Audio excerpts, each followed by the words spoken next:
Assalamualaikum warahmatullahi wabarakatuh. Nama saya Risma Kustina, NPM 230410110032.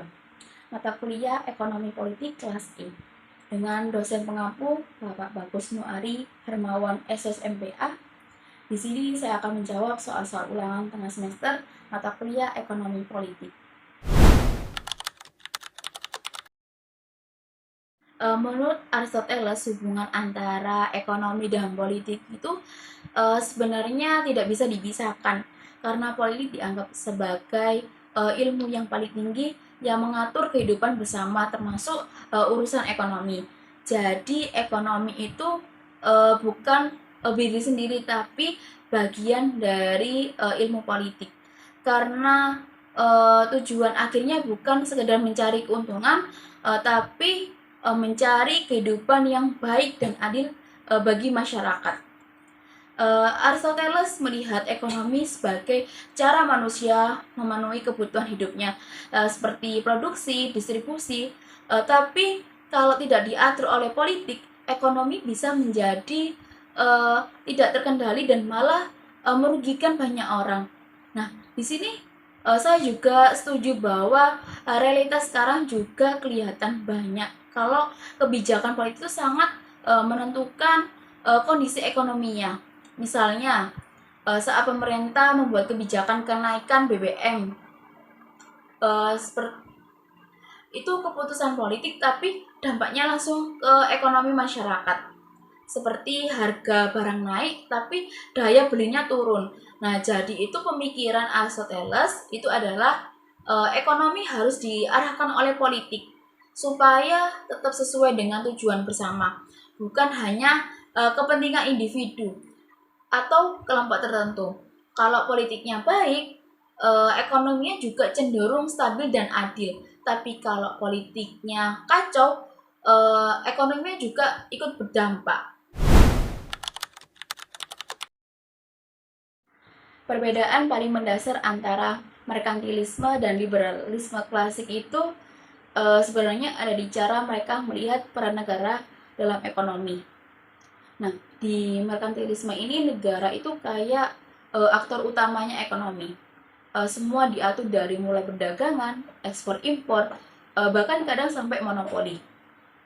Nah, tujuannya ini jelas, negara harus kuat dan kaya. Nah, biasanya diukur dari seberapa banyak emas, perak, atau surplus perdagangan yang dimiliki. Nah, jadi menurut pandangan ini, ekonomi itu bukan soal kesejahteraan individu dulu, tapi soal kekuatan negara.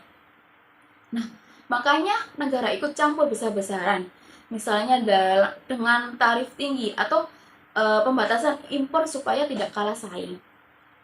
Nah, sebaliknya, liberalisme klasik ini justru melihat negara itu sebaiknya mundur dari ekonomi. Nah, tokoh seperti Adam Smith ini mengkritik merkantilisme ini karena dianggap terlalu mengekang pasar. Dalam liberalisme ini, yang paling penting itu kebebasan individu untuk berusaha, berdagang, dan bersaing. Negara tetap ada, tapi perannya ini lebih sebagai penjaga jalannya sistem, bukan aktor utamanya.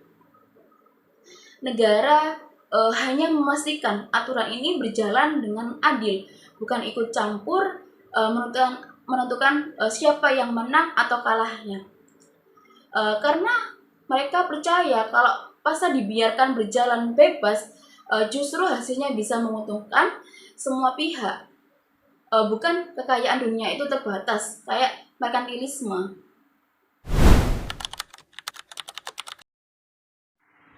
Konsep invisible hand menurut Adam Smith pada dasarnya menjelaskan bahwa ketika setiap individu ini diberikan kebebasan untuk bertindak dan mengejar kepentingan dirinya sendiri, maka tanpa disadari tindakan-tindakan itu justru bisa menghasilkan manfaat bagi masyarakat secara keseluruhan. Jadi bukan karena orang itu niatnya mau mensejahterakan orang lain, tapi karena dia ingin untung, ingin hidup lebih baik, akhirnya dia memproduksi barang, membuka usaha, menciptakan lapangan kerja, dan itu semua secara tidak langsung ikut membantu orang lain.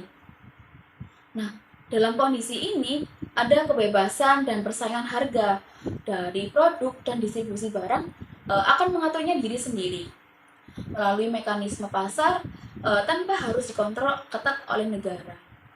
Nah, disinilah muncul 3 unsur penting, yaitu kebebasan, kepentingan, dan persaingan. Itu memang kunci yang bikin sistem ini jalan. Karena dari situ muncul semacam keseimbangan yang terbentuk secara otomatis antara buruh, pemilik modal, dan pemilik sumber daya. Nah, contohnya ini sekarang bisa kita lihat di pasar digital atau bisnis online. Orang jualan di marketplace bukan karena ingin membantu masyarakat, tapi karena ingin untung, tapi karena banyak penjual bersaing, mereka jadi berlomba-lomba kasih harga lebih murah dan kualitasnya ini lebih bagus. Nah, akhirnya ini konsumen diuntungkan. Namun, dalam konteks kebijakan publik modern ini, konsep ini tidak diterapkan secara mentah, melainkan menjadi dasar bahwa pemerintah ini sebaiknya tidak terlalu ikut campur dalam mekanisme pasar, tapi tetap hadir untuk mengatasi kegagalan pasar ini seperti ketimpangan, monopoli, dan eksternalitas. Jadi bisa dibilang invisible hand ini bukan berarti negara harus pasif, melainkan harus tahu kapan membiarkan pasar bekerja dan kapan perlu turun tangan agar tujuan keadilan ini dan kesejahteraan ini tetap tercapai. Menurut Karl Marx, sistem ekonomi klasik itu terlalu menyederhanakan bahwa realitas kapitalis ini seolah-olah akumulasi kapitalis ini terjadi secara wajar dan adil. Nah, padahal sebenarnya penuh ketimpangan. Marx berargumen bahwa dalam kapitalis ini bertujuan utama bukan lagi memenuhi kebutuhan manusia, tapi memperbesar modal, sehingga keuntungan terus berputar dan akhirnya menumpuk pada sebagian kecil orang saja. Nah, di sini di sisi lain pekerja ini hanya dibayar sebatas cukup hidup, padahal nilai yang mereka hasilkan jauh lebih besar, dan sisinya itu diambil sebagai keuntungan oleh pemilik modal. Nah, hal ini disinilah kritik Marx terasa sangat kuat, karena ia menunjukkan bahwa ketimpangan ini bukan sekedar kebetulan, tapi memang bagian dari cara sistemnya kerja itu sendiri. Nah, semakin kapitalis ini terkumpul, semakin besar juga jarak antara yang kaya dan yang miskin.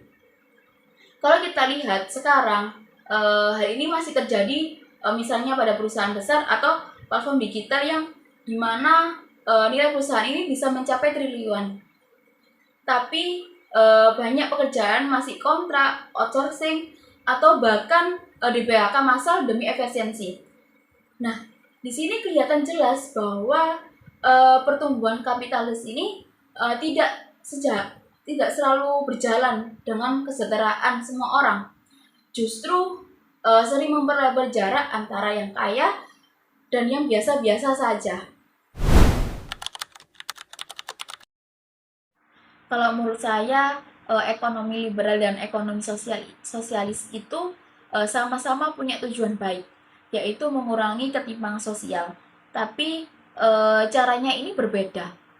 Ekonomi liberal ini lebih menekankan kebebasan pasar, jadi individu dan perusahaan ini dibiarkan berkembang sendiri, supaya ekonominya ini tumbuh.